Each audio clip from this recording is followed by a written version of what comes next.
Hey, what's up, guys? Just wanted to highly recommend a very intense book if you're looking a little bit deeper into the science of nutrition, exercise, and disease.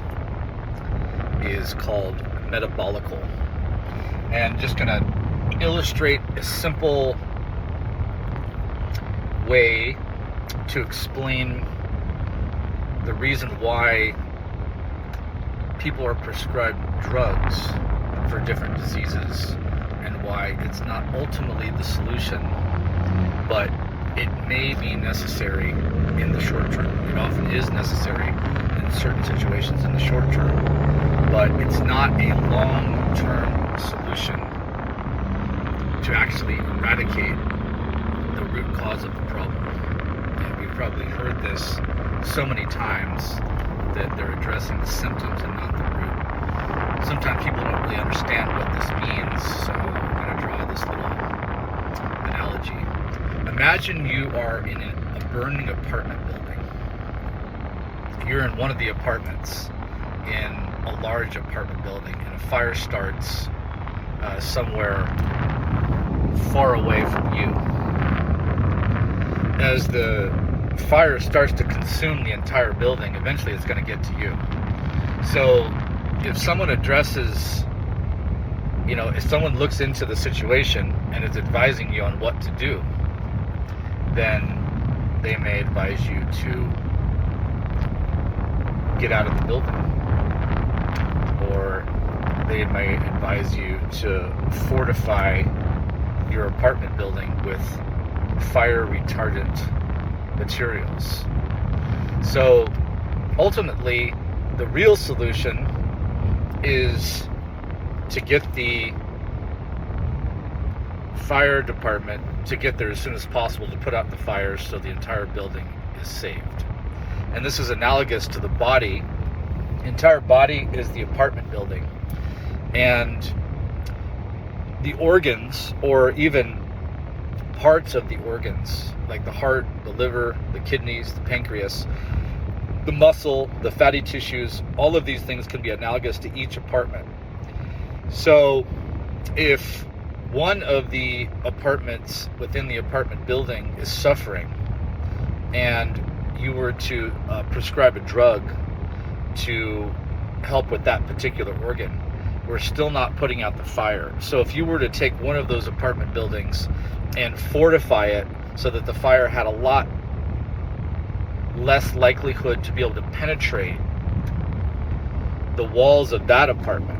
That's like taking a specific drug for a specific organ for a specific situation, right? But the fire is still raging.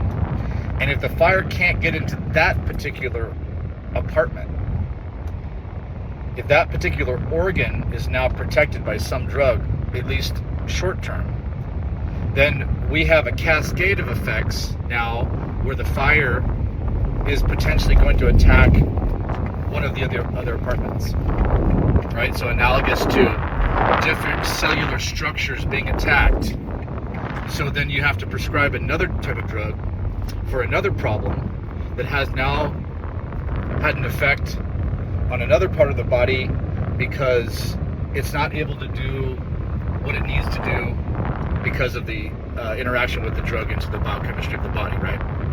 So this is why you have to take two different drugs. Now there's also side effects potentially on each of these drugs, and also cross side effects between taking two drugs at the same time. Now the average American 65-year-old is taking 5 or more prescription drugs. So you can see where we're having a problem now. This body that we have is an incredibly complex system. So many different pathways that are processing so many different chemical reactions, all the way down to the atoms, even smaller than the atoms, electrons. And we don't have the science to understand the depth of this yet, but it could be so much more complex on micro levels, so much smaller than even the electron, that it could be 10, 20, 30, 50 years until we discover this whole new world that's significantly smaller.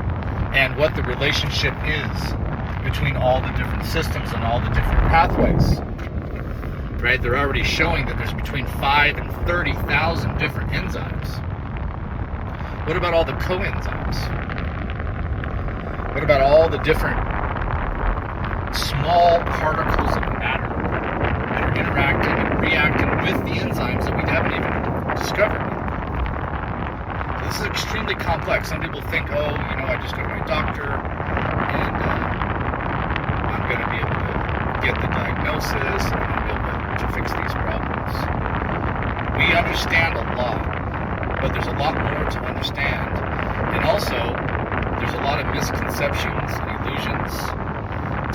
There's a lot of ulterior motives in people's minds, in people's businesses, when they're trying to solve problems. So, take these things into consideration when you're looking at the big picture. Get more educated about your body.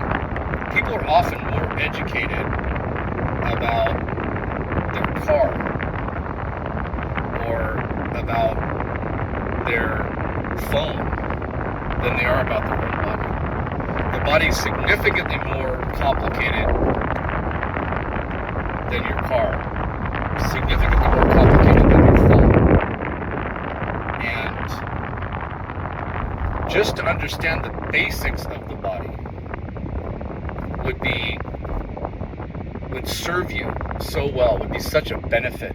Just to understand simple nutritional concepts, just the basics on the way that movement affects the biochemical reactions in the body, and how to recognize when the body has problems.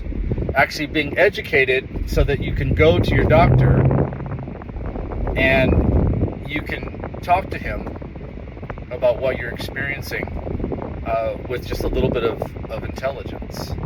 This will serve you.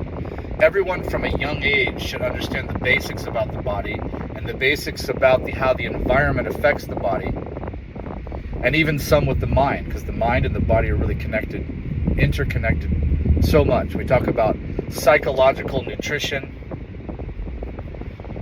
How is nutrition, how does it affect the brain? How does that translate into the way we feel, the way that we think? It doesn't take that much time to be able to just get a little bit of a grasp of the basics. Spend 10 or 20 hours studying this. That's it. Just spend 10 or 20 hours studying this, and you'll have so much knowledge that will serve you for your entire life and serve your family and loved ones. There's no better investment. There is no better investment.